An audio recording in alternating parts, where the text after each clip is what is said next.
So that which is a dalil, a proof to some, and a doubt to others, as they say, there are no truths, only perceptions. The fanatical, blind following, overzealous bigots today, they have many different things that they claim and force upon others. And from that which they claim and force upon others is the understanding that we don't take from this personality, regardless of who or what that personality is, whether they're a quote-unquote scholar, a quote-unquote student of knowledge, a quote-unquote da'i, a caller to Allah, a quote-unquote preacher or speaker, etc. We don't take from this person, nor should you, nor can you. You aren't allowed to take from this person. Obviously, people are going to say, why? Why not? This scholar is very beneficial. He has books, he has fatwa, he's visited our country. Why can't we learn from him? This graduate of Medina or Egypt or this university or that university, this brother studied in Morocco, this brother studied in Algeria, this brother studied in Nigeria, Pakistan. Why can't we learn from him? Our community is in utter need of someone who speaks the local language, knows the local culture. He's from us, but he has the traditional Islamic knowledge as well. Why can't we learn from him? Why can't we benefit from this student of knowledge, benefit from this preacher? Why can't we listen to these lectures and say, because he said this, and he did this, and he said something which was wrong? Of course, we have determined that it's wrong. He said a thing which is a mistake based off of what we have concluded, the proofs and evidences we have established. Okay, whether that's right or wrong, but he said something wrong. He has some akhta, some errors. He made some mistakes in a lecture. Therefore, you can't learn and take anything from this person, period. Well, what about the good and the bad? Doesn't the good outweigh the good? No, you can't say that. That's incorrect. We avoid anyone who makes any mistake, refuses to take any advice, refuses to retract it, so on and so forth. What was the mistake? How was the mistake made? He said this in a lecture. This is an aqidah mistake. This is a kada mistake. But it was a 60-minute lecture. You took a snippet or a clip. It doesn't matter. And if you don't stop questioning us and asking, then we're going to, ostracize or excommunicate you as well. Okay. So this brother, this student of knowledge or this scholar, whatever his level or rank is, he quote unquote made this mistake or mistakes. What is the number of mistakes? Al-Muhim, mistake or mistakes, one of the two, no problem. The critic is wrong. He who was criticized is right. Allahu Alam. Was the statement cut and paste from a paragraph, from a book, from an hour lecture, 2-hour lecture? Was something misinterpreted? Was something warped? Was something interpreted to suit someone else's agenda? Or the critic is wrong, for argument's sake. The critic is wrong. And the one who was criticized, he's correct. He has the proof and evidence with him. None of that is relevant. What's important is that we are deeming that this personality has made a mistake. No problem. Or mistakes with an S. No problem. Therefore, the sum of this is we cannot take anything from this individual. Nothing whatsoever. Even if it's beneficial from Quran or Sunnah, we can't take anything from this person. Get rid of his books, burn his CDs, burn his tapes, boycott him, and boycott anyone who refuses to boycott him, etc. We've seen the game over and over and over again. Khairan inshallah.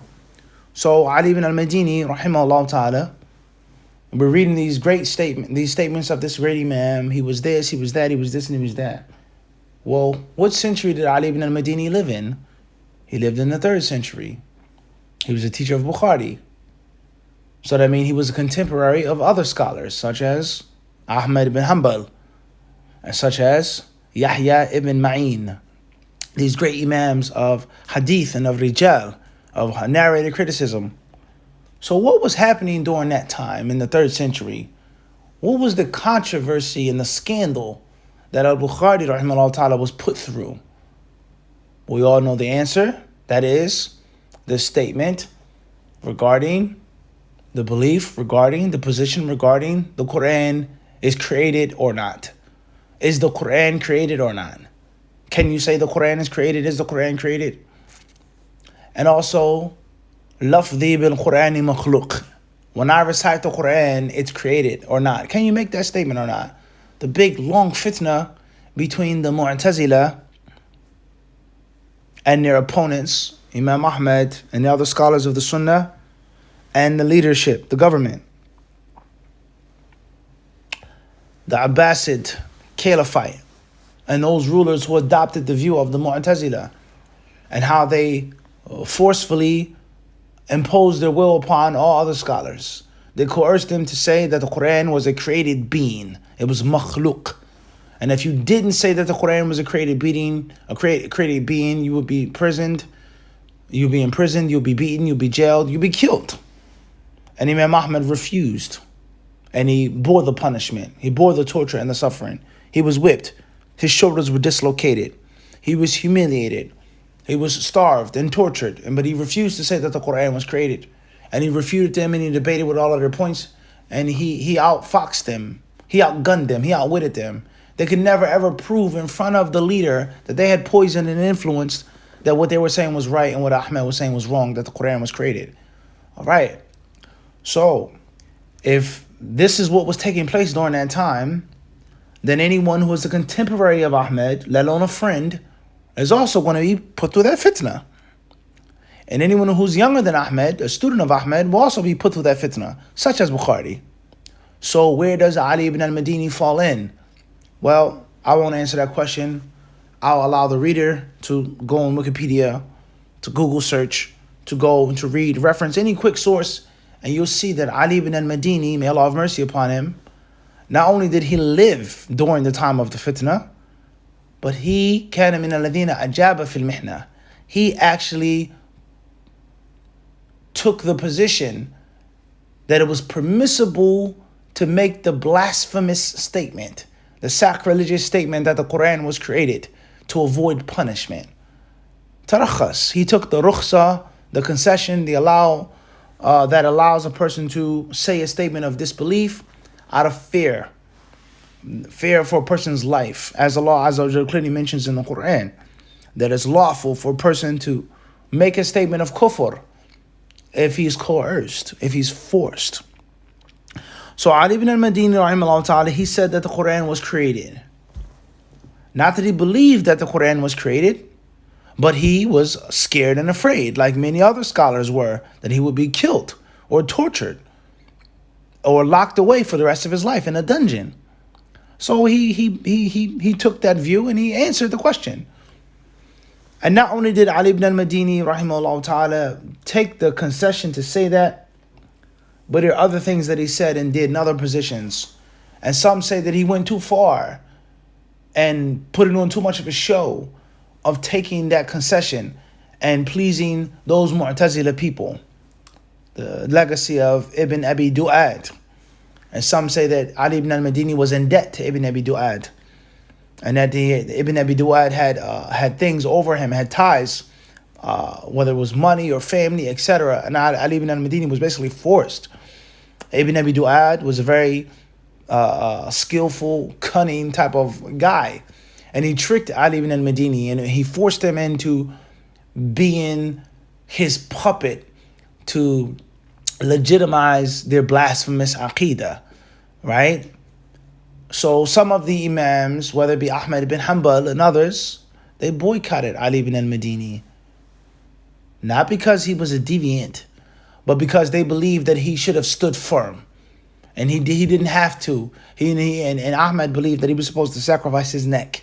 He was supposed to sacrifice his neck for the cause of Allah. You cannot give in.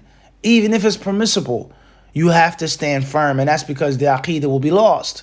If all of the imams of Hadith and the imams of the aqidah of the Salaf, if all of them took the concession, if all of them took the allowance to make a blasphemous statement, then the Mu'tazila would say, see, we told you this is the correct aqidah, and the aqidah will be lost. So some of the different imams, they were mad at Ali ibn al-Madini, even though Ali ibn al-Madini used the proof and evidence from the Quran and from the Sunnah that it's permissible to do something haram, to make a statement of kufr, if a person is forced, if a person is coerced. But Imam Ahmad rahimahullah ta'ala, he was a hardliner, and he said, no, you can't take the rukhsa here. Was Ahmad right? Was Ali ibn al-Madini right? That's neither here nor there. That isn't the point. But the point is that Ali ibn al-Madini, he did something that other scholars and other imams considered to be wrong, extremely wrong.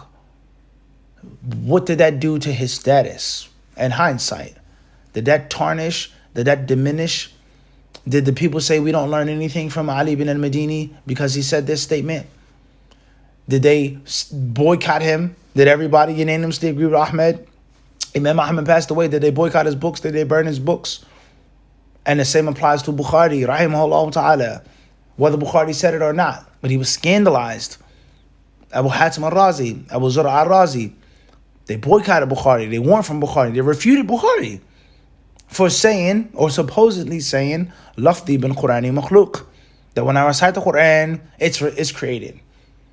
So the moral of the story is, these people here, if they had their way, as Allah tells us in the Quran, if the truth were to follow their desires, the heavens and the earth would be ruined.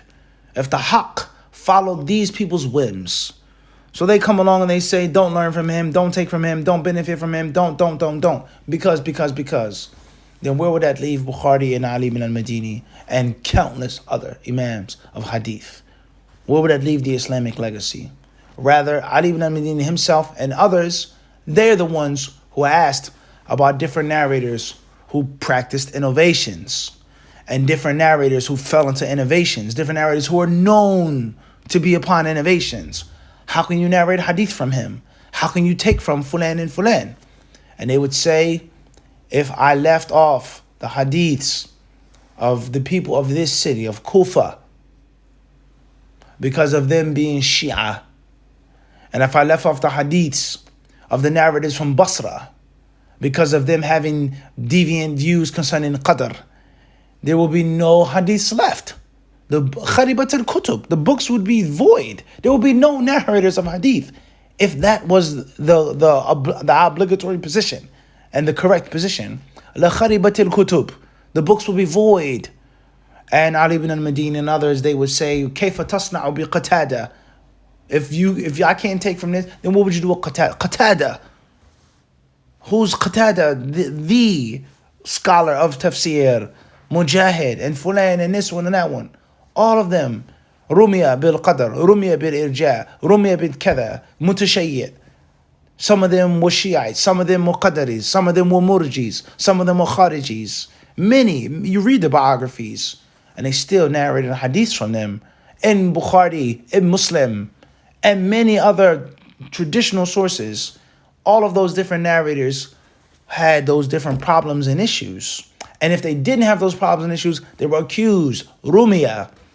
They was said, he is a murji, he's upon the aqidah of the Qadaris, etc. So if that was correct nowadays in the da'wah scene, where would Bukhari and Muslim, where would those books be today? So somebody or someone somehow is off. Someone isn't making sense. Someone isn't being truthful. Let alone the fact that if you were to flip it on them, okay, no problem. For then he made this mistake, but you also made mistakes. We're scoring your, scouring your lectures and on at this timestamp, 2 minutes, 5 minutes, you made this mistake, you misquoted this ayah, you said this is wrong, you misquoted this, you said that. So therefore, let's boycott you and let's not take from you, let alone you being a critic of others. And of course, we know what they say. You can't find fault in the people, you can't find fault in the brothers, etc., etc. It's a game and it's a joke. A game and a joke. It's always been a game and it's always been a joke. All right, so these people who say things like that, they don't know what they're talking about. They aren't scholastic people. They are blind followers. They're zealots. They're bigots. And they don't know how to blindly follow correctly. And they're liars. They aren't truthful. They don't have scholastic integrity. And those who they blind follow don't have scholastic integrity. And they've lied to the people for years. And they have harmed the people. And they've harmed the progression and the furthering of beneficial knowledge being spread to the people. And they've caused a great deal of harm, a great deal of corruption. And they've hindered many men from the cause of Allah subhanahu wa ta'ala, whether they knew it or whether they knew it not. So that statement that we can't take knowledge from this person because he made a mistake or an error is scholastically wrong, it's incorrect. To broad brush it and to make it absolute like that. Now, And of course, some people who hear this, who have been brainwashed and who have been nourished by that rotten breast milk, they're going to say, oh, he's trying to spread innovations, or he's trying to, normalize innovations. Oh, he's trying to allow the people to take. No. We don't call to innovations. We don't endorse innovations. But we're proving that you're a liar and that you're an ignorant fool and that you don't know what you're talking about. And you shouldn't be speaking about Hadith and the scholars of Hadith and refuting people and criticizing men. You're unsuited for that task. You're not qualified for that. And the people that you're blindly following, they're not qualified for it. And they don't know what they're talking about. And they're mixing oranges and apples and confusing different principles and disciplines, sloppily misleading men, lying to men. Okay? So between us and between them is knowledge. If this is your claim, then prove your claim. And this is one of the reasons why people who are fanatical, people who blindly follow these different personalities and cause the havoc that they cause, they'll never, ever, ever agree to a public open debate. Never. And that is because they're wise when it comes to this. They know that they'll lose. They know that they will lose. It's no different than boxing. They pick their opponents. And they run and they hide away from other boxers in their primes because they know they'll become embarrassed and they'll become exposed publicly. So they'll pick on weak opponents. They'll go to the park and they'll debate this one. They'll beat up on this one. They'll pick up on that one. They'll criticize that one. But let's have a public, open, live, real-time debate. Not a PDF, not a piece of paper, no keyboard warriors, nothing you can cut and paste, nothing in which you can quote. Let's have a real in-person debate in which the people will see clearly and transparently who has what, who knows what proofs and evidences, what sources are being quoted. Bismillah. Let's quote the traditional classic sources, the ulama of hadith, and let's see what they did concerning the points that you're saying about this scholar and that scholar and this scholar and that scholar. They'll never do that. And the reason why they don't do that is because they know that they'll lose. And if they lose, they'll lose their credibility. And their sheeple, those blind following, fanatical people that follow them, will lose trust and respect. And then, of course, they'll lose their influence and their control. And they'll lose their donations. And the women and the sisters won't flock to them as much. And they won't be able to control the masses. Political worldly gains. This is basic, simple stuff. Basic, simple stuff. They don't want to have a fight with this fighter because they know they'll get bloodied. Even if they happen to win the fight, they're gonna get bloodied, and they can't. They're too pretty for that. All right. So never ever be fooled by lies and propaganda of a person for their own whims and desires, their worldly gains. Naam. All right. Khairan inshallah ta'ala. So back to the book, back to the issue. That's a benefit there. It's something that is appropriate to mention. As-San'ani rahimahullah ta'ala, he says, وَالْحَدِيثُ دَلِيلٌ عَلَى مَا هُوَ الْأَصْلُ مِنْ عَدَمِ نَقْضِ مَسِّ الذَّكَرِ لِلْوُضُوءِ وهو مروي عن علي عليه السلام هكذا وعن الهادوية والحنفية وذهب إلى أن مسه ينقض الوضوء جماعة من الصحابة والتابعين ومن أئمة المذاهب أحمد والشافعي مستدلين بالحديث السابع وقوله. All right. He then quotes, or Sanani, he then speaks about the hadith, but we're going to go back why Ali ibn al-Madini was even mentioned. And Ali ibn al-Madini was saying that this is the best hadith concerning this issue. Listen here, this also destroys these people's fake, phony monopolizing of knowledge and of scholars and of the Salaf. He says here, والحديث رواه أحمد والدار قطني مقارنة طحاوي إسناده مستقيم غير مضطرب وصح طبراني وابن حزم وضعفه الشافعي وأبو حاتم وأبو زرعة والبزار والدار قطني والبيهقي وابن الجوزي. He then goes on to quote other scholars who deem this hadith to be sound, such as Tahawi, Tabarani, Ibn Hazm. He then says that Shafi'i rahimahullah said the hadith was weak. And also Abu Hatim al-Razi and Abu Zur'a al-Razi. These are big imams of hadith. As we said, contemporaries of Bukhari, rivals of Bukhari. Wal-Bazzar, Darqutni, Bayhaqi, Ibn al-Jawzi, all of these different imams, they said the hadith is weak. What's the moral of the story? Scholars of hadith, number one, did not just blindly follow each other. Number two, they felt it permissible, rather obligatory, to voice what they saw as being the truth, even if that meant differing with someone that was bigger than them or greater with them or equal to them. Once again, the fanatical blind followers today, they say it's impermissible to go against this scholar. Once he declares something, you have to go with it.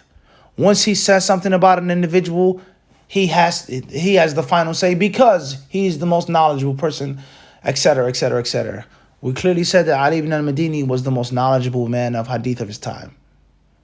Yet still, these other imams didn't hesitate to say something contrary to what he said, which proves that these people are not following the imams of hadith. They're not following the way of the ulama. They're not following the true way of the Salaf as-Salih. And fanaticism, blind following, a person being extreme in the love of a scholar and of an individual, and then blinding him from actually doing his own scholastic research, is not from the way of the people of hadith. Ali ibn al-Madini declared the hadith to be this, and those other scholars said no. Even though Ali ibn al-Madini rahimahullah ta'ala was Hafidul Asri, wa qudwatu ahli hadha ash-sha'n, Al-Dhahabi said, he was the man. No one was better than him, but they still differed with him. So there's another proof and another example. Khairan inshaAllah ta'ala. Last but not least, he says that this hadith is a proof, is that wudu remains until proven to be broken. And that if a man touches his penis, if a person touches his private parts, his genitals, the wudu is sound. And this is a view which is mentioned from Ali radiallahu anhu. And we can see here clearly that the author, Sanani, the explainer of the book, commentator of the book, whenever Ali's name is mentioned, he says alayhi salam. And he doesn't say alayhi salam pertaining to other Sahaba. And there's nothing wrong with saying alayhi salam for a Sahabi or for someone other than a Sahabi, as the scholars have mentioned. With regards to asking for prayers to be upon someone, Allah to be pleased with someone, that's fine. But turn it into a tradition and turn it into a constant thing, and that whenever a person's name is mentioned, you say radiyallahu anhu, then that is a stretch. It's not something for the Sahaba. And saying alayhi salam every time a person's name is mentioned, it's a bit of a stretch, and that's something for the prophets and the messengers, etc. Right?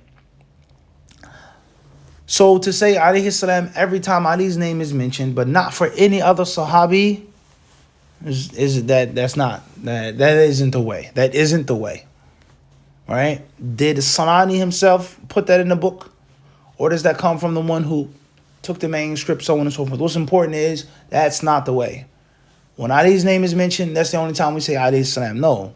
We say radiyallahu anhu, alayhi as-salatu was-salam, etc. to all of the Sahaba. Okay. He says here that this is the view that wudu isn't broken by touching, when a man touches his penis, his wudu is not broken. This is the view that's mentioned from Ali, and it's also mentioned from some of the unorthodox or non-traditional schools, the Hadawi school, the view of the Hanafis. The Hanafi school of thought holds the view that the wudu is not broken. As far as the wudu being broken, then this is a view adopted by many other companions and many other tabi'een. And from the traditional orthodox madhabs, Ahmed and Shafi'i. And the proof that they have used is the next hadith of the chapter. Hadith number 67. All right. So before we move on to hadith number 67, we see so far Some scholars say that this breaks the wudu, and this is the proof. Another scholar, or they say it doesn't break wudu, excuse me, and this is the proof. Another say that wudu is broken, and now we're going to mention their proof. So we see here, when a man touches his penis, and the further discussion of the private parts in general, a man, other parts of his private area, let alone a woman, if and when they are touched, is the wudu broken? Scholars, they differ on this issue. And this is one of the reasons why they differ, because there are different proofs and evidences. Hadith number 67. The author, he says, Hafidh ibn Hajar, وعن بصرى بنت صفوان رضي الله عنهما أن رسول الله صلى الله عليه وسلم قال من مس ذكره فليتوضأ أخرجه الخمسة وصححه الترمذي وابن حبان وقال البخاري هو أصح شيء في هذا الباب. Hadith number 67 is narrated by Busra, the daughter of Safwan. May Allah be pleased with them both. The Messenger of Allah sallallahu alaihi wasallam said, "Man massa dhakarahu, whoever touches his penis, فَلْيَتَوَضَّأ, let him perform wudu. Let him perform wudu." This hadith is collected by the four compilers of Sunan and Imam Ahmad. Tirmidhi said it was sound. Ibn Hibban said it was sound. And Al-Bukhari, rahimahullah ta'ala, said this is the soundest hadith concerning this topic. The soundest hadith concerning the topic. Once again, Bukhari, who is a learner, a student of Ibn al-Madini, goes against his teacher. Those who say, if you dare to differ from this brother, who isn't a scholar, who isn't a graduate, who never went overseas and studied, let alone someone who did study, let alone an actual real scholar, you are a deviant. And you have went against the way of the Salaf as-Salih. He who says something like that is one or two men. He is either a liar, a dishonest liar, or he's an ignorant fool who doesn't know what he's talking about. A blind follower, a fanatical blind follower. Once again, the rule: if you go against this scholar, if you go against this brother, if you say, I disagree, I don't agree with that, I don't know Fulan to be a deviant, I don't think that that's obligatory, I don't believe that's haram to go here and to go to this conference and to benefit from this brother. You're going against the scholars. He who says that is either someone who's dishonest and he wants control over you for worldly gain, or he's someone who is brainwashed. He's drunk. He's consumed. He's taking the Kool-Aid. He's brainwashed, and not only is he a blind follower, muqallid, but he's fanatical. He doesn't know the proof and evidence. He blindly follows, and he wishes to force others to blindly follow. Going against a scholar, differing with a scholar, is not something that takes a person outside of the Sunnah and outside of the way of the people of knowledge and of the Salaf as-Salih. And this is another rife example of that. All right. Khairan insha'Allah ta'ala. Let's move forward. Busra Sanani says, هي بنت صفوان ابن نوفل القرشية الأسدية كانت من المبيعات له صلى الله عليه وسلم. روى عنها عبد الله بن عمر وغيره. Busra bint Safwan, she is Qurayshiyya, Quraysh, Asadiyya, from the tribe and that clan. And she was from those women who gave the oath of allegiance to the Prophet ﷺ. Mubayi'at. كذا صواب. Mubayi'at. Wallahu alam. She gave the bay'ah to the Messenger of Allah ﷺ. All right, moving forward, he says, وأخرجوا أيضا الشافعي وأحمد وابن خزيمة والحاكم وابن الجارود وقال دارقطني صحيح ثابت وصححه يحيى بن معين والبيهقي والحازمي والقدح فيه إلى آخره. He then discusses who said this hadith was sound and who said the hadith wasn't sound, and he concludes that the hadith is sound. All right. He then says, وبه استدل من سمعت من الصحابة والتابعين وأحمد والشافعي على نقض مس الذكر للوضوء، والمراده مسه من غير حائل، لأنه أخرج ابن حبان في صحيحه من حديث أبي هريرة: إذا أفضى أحدكم بيده إلى فرجه ليس دونها حجاب ولا ستر فقد وجب عليه الوضوء. وصححه الحاكم وابن عبد البر. قال ابن السكن: هو أجود ما روي في هذا الباب. وزعمت الشافعية أن الإفضاء لا يكون إلا بباطن الكف، وأنه لا نقض إذا مس الذكر بظاهر كفه. ورد عليهم المحققون بأن الإفضاء لغة الوصول عام إلى آخره. Alright, he then states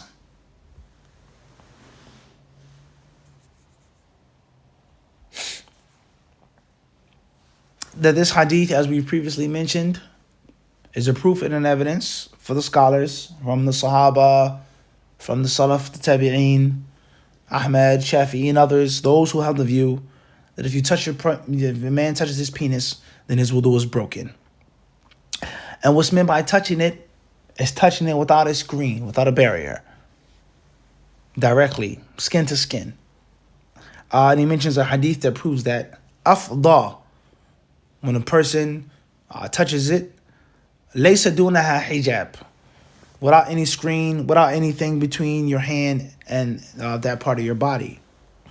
And in this hadith, in this version of the hadith, as I said to you before, it says farjihi. When one of you takes his hand to his farj, and the farj is the sexual organ, the genital, right? So there is the mention of the private part in general, and then there's the mention of the actual private part itself. So what are the rulings? And obviously both hadiths mention a man in the masculine sense, and it doesn't mention a female. So are women included in that? Do women fall under the address to males in the Sharia, or do they need a specific proof and evidence? That's the issue. The private part, the front and the back, or just the front. That's an issue. Touching it directly, intentionally, or touching it by accident, that's an issue. Touching it directly, the skin of your hand, the skin of your private part, or from beyond a piece of fabric or cloth, that is an issue. The front of your hand versus the back of your hand. The black hand side, quote unquote, the white hand side of your hand. The palm versus the top of your hand. That is an issue. And all of these different fiqh issues are based off of the foundation. You understand the foundation stronger, you can build more things thereupon. Khairan inshallah. He then discusses some further issues with regards to this matter. Now, what is the harmony between this hadith and the previous hadith? The hadith of Talq versus the hadith of Busra. Talq's hadith says, إِنَّمَا هُوَ بَضْعَةٌ مِنْكَ. It's only a part of your body. I.e., if you touch your elbow, would your wudu be broken? No. Same applies to your private part. And the hadith of Busra says, Man massa, he who touches it. Is one hadith stronger than the other? How do we harmonize between this matter? All right. Khairan inshallah ta'ala. So obviously there's a discussion of the hadiths themselves. One is sahih, one isn't, etc. And then there are those who say that one hadith is abrogated. The hadith of Talq is abrogated, is mansukh. It used to be a ruling, but the Busra narration, the narration of Busra was mentioned after that of Talq's. Some scholars, they hold that view, is that Talq's hadith is no more. And Busra's hadith canceled the ruling of Talq's hadith. That is a view in itself. All right? So some say that it is mansukh, and others they take yasluku maslak al-tarjih. All right? Saying that is one is stronger than the other. فإن حديث بصرة أرجح لكثرة من صححه من الأمة ولكثرة شواهده، ولأن بصرة حدثت به في دار المهاجرين والأنصار وهم متوافرون ولم يدفعه أحد، بل علمنا أن بعضهم صار إليه وصار إليه عربة عن إلى آخره. So some say that Hadith of Busra is stronger, more well known, more popular. Hence, the ruling that if you touch your private part, if a man touches his penis, the wudu is broken. And the scholars who hold the view that we can base or build upon that ruling other parts of your genitals and females as well. Another further fiqh discussion is if someone else touches your genitals, or if you touch someone else's genitals, is the wudu broken or not? And that is a commonly asked question with regards to changing a baby's diaper, or taking a small child to the bathroom, or something like this, in which you, or husband and wife, whatever the case may be. If someone else, if you go to the doctors, right? Someone else touched your private part, is your wudu broken, or is only if you touch it? All right? Khairan inshallah ta'ala. So therefore, some scholars say this, and some scholars say that. So it is clearly an issue of khilaf. A third madhab, Sanani mentions, وَأَمَّا مَالِكٌ فلما تعارض الحديثان عنده قال بالوضوء من مس الذكر ندبا لا وجوبا. Malik, may Allah have mercy upon him, he says that since the two hadiths are conflicting and they outwardly are polemic, contradictory outwardly, ta'arud, they're conflicting, he says that wudu should be made as a recommended act. It's not obligatory, but recommended. So, first madhab, you don't have to make wudu. Second madhab, you do have to make wudu. Third madhab, you should make wudu. And there is no doubt, we can all agree that it's safest to make wudu. Whether the second or the first is strongest, you can't lose by making the wudu. Naam. Wallahu ta'ala a'lam. Khairan inshallah ta'ala. We'll stop here today. Allah surely knows best, and with him is all success.